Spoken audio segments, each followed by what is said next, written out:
Hello everyone, welcome back to the channel. This is Alicia. So it's been a long gap, but today we're going to discuss about a really important topic. As you all know that the Union Budget 2023 and 24 has been presented by our Finance Minister on February 1 in Parliament. So we're going to discuss about the detail about the budget. The annual financial statement that is presented every year is very important to be discussed from the perspective of any examination.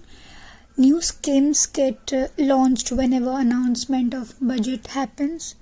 That gives us the opportunity to look at India from the perspective of an economy which is ever growing in nature. And we are the rising stars according to World Bank, and this has been stated in the budget also. Among the major growing economy, India's economy will be the fastest one.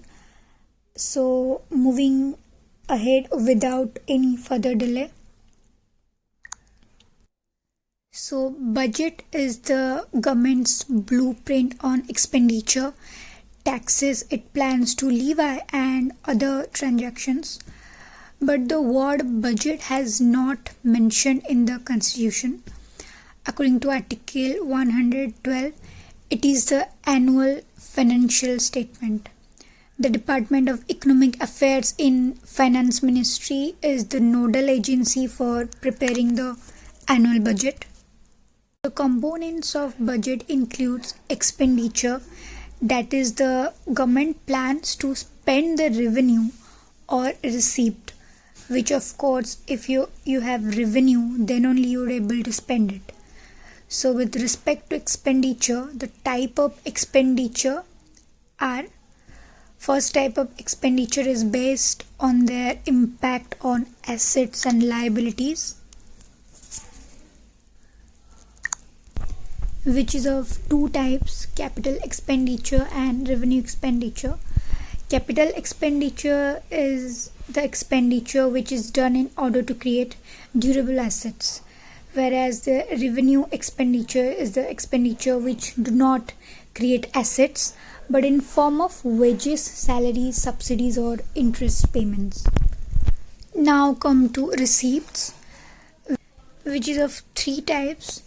So revenue receipt, non-debt receipt and debt creating capital receipt. So revenue receipt are those that are not associated with increase in liabilities with the government. It comprises revenue from taxes and non-taxes sources both. Then comes non-debt receipt. These are the part of capital receipt that do not generate additional liabilities with the government. So Indian government has made the first budget of Amrit Kal, and the vision will be for full 100 years. And the vision for Amrit Kal will be like the youth of India has to be focused on. Our demography will be dividend when our youth will be focused by enhancing their skill and knowledge, and this would result into employment, and employment would result into corporate and individual growth. So in whole, macroeconomic condition would drastically improve. But let us first look at the key figures of Economic Survey of 2023. Here the baseline GDP growth for fiscal year 2024 was estimated to be 6.50%, and for 24 upcoming year it was 6 to 6.8. Inflation with respect to fiscal year 24 quarter 1 it is 5, and for quarter 2 it is 5.4. We all know that Monetary Policy Committee wants to keep the inflation within the range of 2 to 6. Now the merchandise exports in April to December 2022, we exported 332.8 US billion dollar.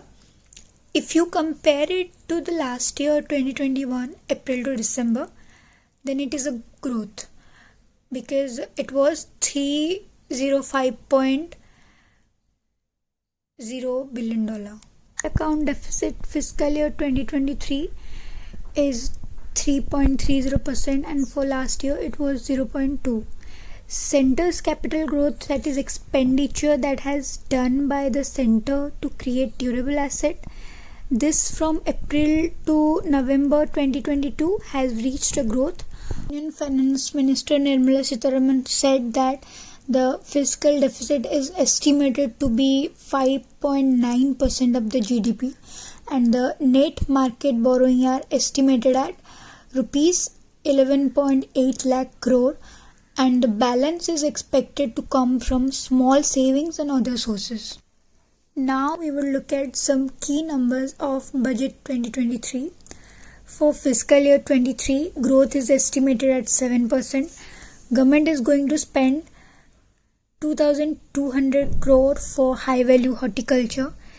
Agri credit target, it has increased to rupees 20 lakh crore.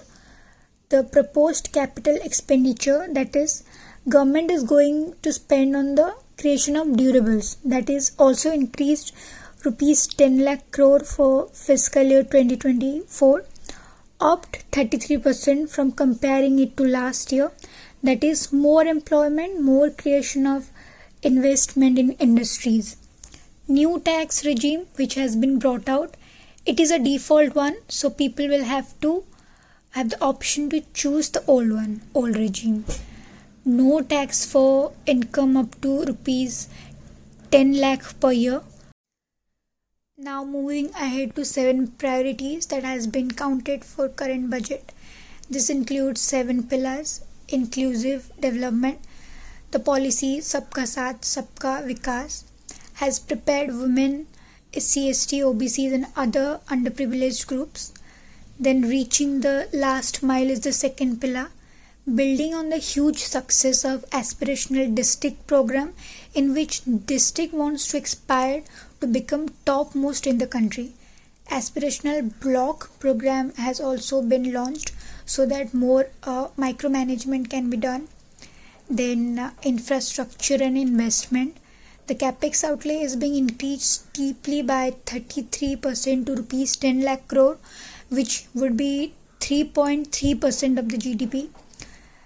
Then unleashing the potential is the fourth pillar.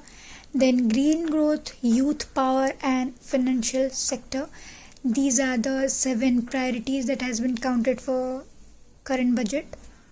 Lastly, you guys must be thinking that how does the government actually allocate the budget money and where does it comes from. So here's the picture showing that this is where the money comes from, and this is it, the small nutshell which I have given to you. I hope this will help you guys. Thank you so much for watching. Have a good day.